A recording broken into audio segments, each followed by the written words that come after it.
Hi guys, എല്ലാവർക്കും വണക്കം. ഞാൻ പറയുന്നത് മറ്റൊന്നുമല്ല. എന്താണെന്ന് വെച്ചാൽ, ഇപ്പോൾ നമുക്ക് പുറത്തിറങ്ങിയാൽ ഭയങ്കരമായ ചാർജാണ്. ബസ് പിന്നെ ആദ്യമേ വില കൂട്ടി. സാധാരണക്കാരിലത് സാധാരണക്കാരാണ് അത് കിട്ടത്. ഇപ്പോൾ ഹോട്ടലുകൾ ചാർജ് കൂടും.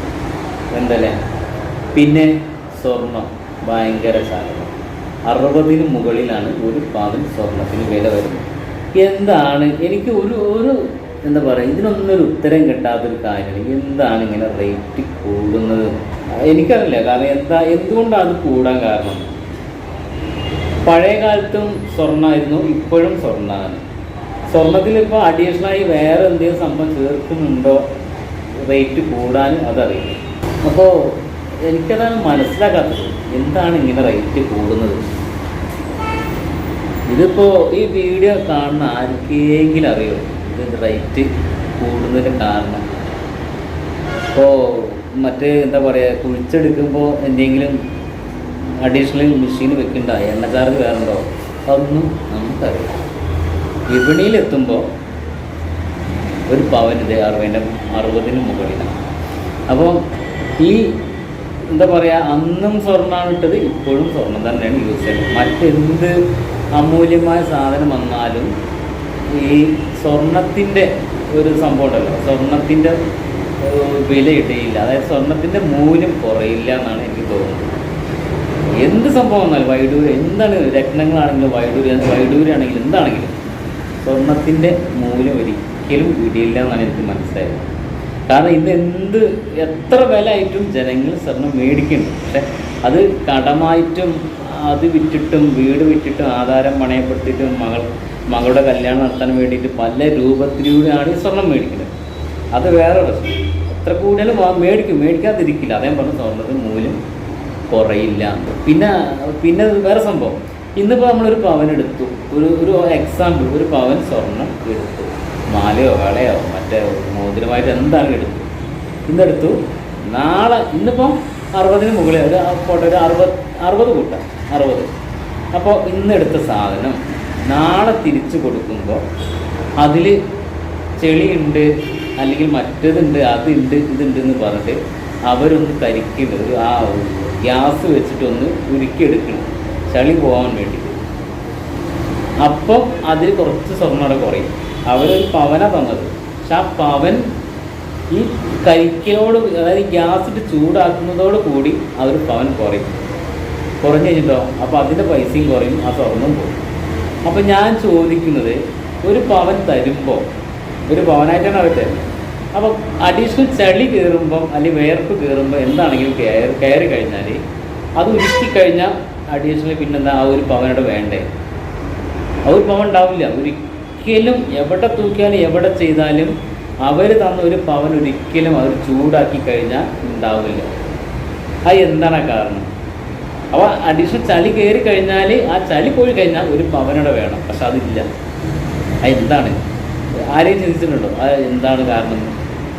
അപ്പോൾ എനിക്ക് മനസ്സിലായത്, അവരാ ചൂടാക്കുന്നത് കൂടെ സ്വർണ്ണം കുറയുന്നുണ്ട് എന്നാണ് എനിക്ക് തോന്നുന്നത്. അല്ലെങ്കിൽ ആ ഒരു പവൻ തന്ന ഒരു പവൻ വേണ്ടേ? അപ്പോൾ അങ്ങനെയൊക്കെയാണ് സ്വർണത്തിൻ്റെ നീക്കുപോക്ക് ഇപ്പോഴും പോയിക്കൊണ്ടേയിരിക്കുന്നത്. അപ്പോൾ ഇതെല്ലാം ആർക്കധികം ബാധിക്കുമെന്ന് അറിയുമോ?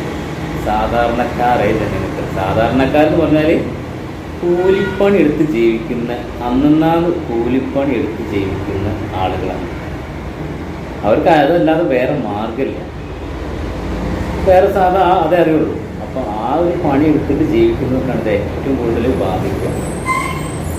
അപ്പം ഇതാരും കുറ്റം പറയല്ല. പക്ഷേ ഇതിങ്ങനെ വന്നു കഴിഞ്ഞാൽ സാധാരണ ജനങ്ങൾ നെട്ടോട്ടം ഓടുകയാണ്. കടും കള്ളിയും പലതുമാക്കിയിട്ട് അവർ ലാസ്റ്റ് വീടിൻ്റെ ആധാരത്തെ വെച്ചിട്ടായിരിക്കും ഇങ്ങനെ മേടിച്ച് കഴിഞ്ഞിട്ട് കറക്റ്റ് അവർക്കുള്ള വർക്കില്ലെങ്കിൽ, അല്ലെങ്കിൽ അവർക്ക് കറക്റ്റ് ദിവസം ഓരോ ദിവസം കറക്റ്റ് ജോലി ഇല്ലെങ്കിൽ, പണി ഇല്ലെങ്കിൽ ബാങ്ക് അടവ് തെറ്റും. അങ്ങനെ തെറ്റി കടമായി, ജപ്തിയായി, വീട് ജപ്തിയായി, സ്ഥലം ജപ്തിയായി. പിന്നെ എന്താ മാർഗമില്ലാതെ എല്ലാവരോടും പറഞ്ഞ് നോക്കി അടയ്ക്കാൻ പറ്റുന്നതോ നോക്കും, ബാങ്ക് ജപ്തിയാകും. അങ്ങനെ പിന്നെന്താ കിട്ടുക? അവർ ആത്മഹത്യ ചെയ്തു. ഇതാണ് ഇന്ന് സമൂഹത്തിൽ നടക്കുന്നതായിട്ട് കാണുന്നത്. അപ്പോൾ ഇതിൽ നിന്നൊരു മോചനം എല്ലാവരും ആഗ്രഹിക്കുന്നുണ്ട്, പക്ഷേ വരുമോ ഇല്ലയോ ആർക്കും അറിയില്ല. ഇന്ന് ബിസിനസ്സാണ്. ബിസിനസ്സിലൂടെ എങ്ങനെ പോകാൻ പറ്റും, അതാണ് ഇന്ന് ഓരോ ജനവും ഓരോ മനുഷ്യനും ചിന്തിക്കുന്നത്. അതാരും കുറ്റമല്ല, അതങ്ങനെയാണ് ഇന്നത്തെ കാലത്ത്. അപ്പം ഈ സ്വർണത്തിന് വില കൂട്ടുമ്പം ഇങ്ങനെ കുറച്ച് വർഷങ്ങളുണ്ടെന്ന് ഒന്ന് ഈ കൂട്ടുന്ന ആളുകളാണെങ്കിലും എന്താണ് എവിടുന്നാണ് തുടക്കം, ഈ സ്വർണത്തിൻ്റെ വില എവിടുന്നാണോ കൂടുന്നത് അവരൊന്നും ചിന്തിക്കുന്നത് നന്നാവും. പിന്നെ അടുത്തൊരു സംഭവം വിലക്കയറ്റം. ഇന്നൊക്കെ ഞാൻ പറഞ്ഞ കുറച്ച് വിലക്കയറ്റത്തിന് സാധ്യത. ഇന്ന് ഞാൻ പറയുന്നത് വിലക്കയറ്റത്തിൻ്റെ കുറച്ച് കാര്യങ്ങളാണ്. ഹോട്ടലുകൾ ചാർജ് കൊടുക്കും. എന്തിന്? നിങ്ങൾ ചായക്ക് റേറ്റ് കൂട്ടിക്കോ. ഒരു കസ്റ്റമർ വരുമ്പോൾ ചായ കൊടുക്കുമ്പോൾ അവർക്ക് തൃപ്തി ഉണ്ടോ ഇല്ലേ നിങ്ങൾ നോക്കാറുണ്ടോ? നിങ്ങൾ കൊടുക്കുന്ന ചായ മേടിക്കാൻ കുടിക്കുക, അതാണ് നിങ്ങളെ പോളിസി. വേണമെങ്കിൽ കുടിച്ചാൽ മതി, ഇല്ലെങ്കിൽ വേണ്ട. ഇതാണ് നിങ്ങളെ പോളിസി. പക്ഷെ നിങ്ങളെ ചായക്ക് 12 രൂപയാണ് ഇപ്പോൾ കൂട്ടിയിരിക്കുന്നത്. അപ്പോൾ പല ഹോട്ടലിൽ, ഞാൻ കയറിയ ഹോട്ടലിലൊക്കെ അതാണ് 12. ഹോട്ടലുകളൊന്നും പറഞ്ഞില്ല. അപ്പോൾ അവിടെയൊക്കെ 12, പിന്നെ കടികൾക്ക് 12, 15 അങ്ങനെ വരുന്നുണ്ട്.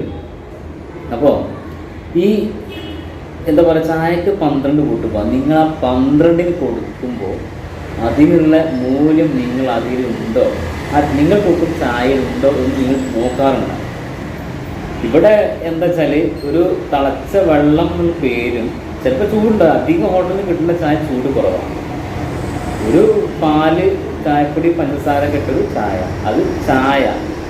പക്ഷെ അത് ആ കസ്റ്റമർക്ക് തൃപ്തിപ്പെടാത്ത ചായ ആയിരിക്കും. മിക്ക 90% ആളുകൾക്കും അവർ ഉദ്ദേശിച്ച ചായ അല്ല കിട്ടുന്നത്. പിന്നെന്താ, ആ സമയത്ത് ഒരു ചായ വേണം, അതെങ്കിൽ അത് കുടിച്ചേക്കാം എന്ന് പറഞ്ഞാണ് കുടിക്കുന്നത്. നിങ്ങൾ ഈ ചായ ഉണ്ടാക്കുമ്പോൾ അന്യസംസ്ഥാനത്തിലെ ചായ കുടിച്ചിട്ടില്ല നിങ്ങൾ. അവരുണ്ടാക്കുന്ന ചായയും ഇവിടുത്തെ ചായ ഒരുപാട് മാറ്റമുണ്ട്. ഒരുപാട് മാറ്റമുണ്ട്. എനിക്ക് അനുഭവമുള്ളോട് പറയാം, ഒരുപാട് മാറ്റം. പിന്നെ ഇത്ര വിലയും അവിടെ ഇല്ല. അവർ ചായ എന്ന് പറഞ്ഞാൽ ചായയാണ്, കാരണം വെള്ളം അതിൽ ഒഴിക്കുന്നില്ല.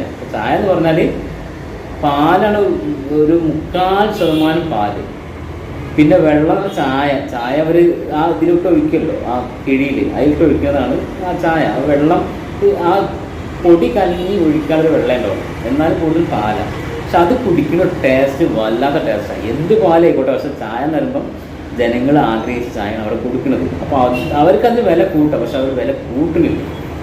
ഇവിടെ എന്താ, ഇവിടെ നേരെ ഓപ്പോസിറ്റ്. ചായ നന്നാവണമില്ല, വില കൂട്ടിയിട്ടുണ്ടോ, എന്ത് കാര്യം. നിങ്ങൾ എപ്പോഴും ചിന്തിച്ചിട്ടുണ്ടോ ഞങ്ങൾ കൊടുക്കുന്നതിൻ്റെ മൂല്യം ഉണ്ട് എന്ന്? ഒരു സ്ഥലത്ത് റേറ്റ് കൂട്ടി, അയ്യോ അതിന് സാധനം വില കൂടി, ഇതിന് കൂടി, അപ്പം നിങ്ങളുണ്ട്. പിന്നെ ചില ഭാഗത്തൊക്കെ ചോറ് 60 രൂപയാണ്, പക്ഷെ 60 രൂപയ്ക്കുള്ള ഒരു സാധ്യതയും ആ ചോറിനില്ല. കാരണം കുടുംബശ്രീ പോയി കഴിഞ്ഞാൽ 30 രൂപ നല്ല ചോറ് കിട്ടും, പക്ഷെ അത്ര പോലും ചിലപ്പോൾ ഉണ്ടാവില്ല. 60 രൂപ വാങ്ങും, പക്ഷെ അതിനുള്ള മൂല്യത്തിന് ആ ചോറുണ്ടാവും.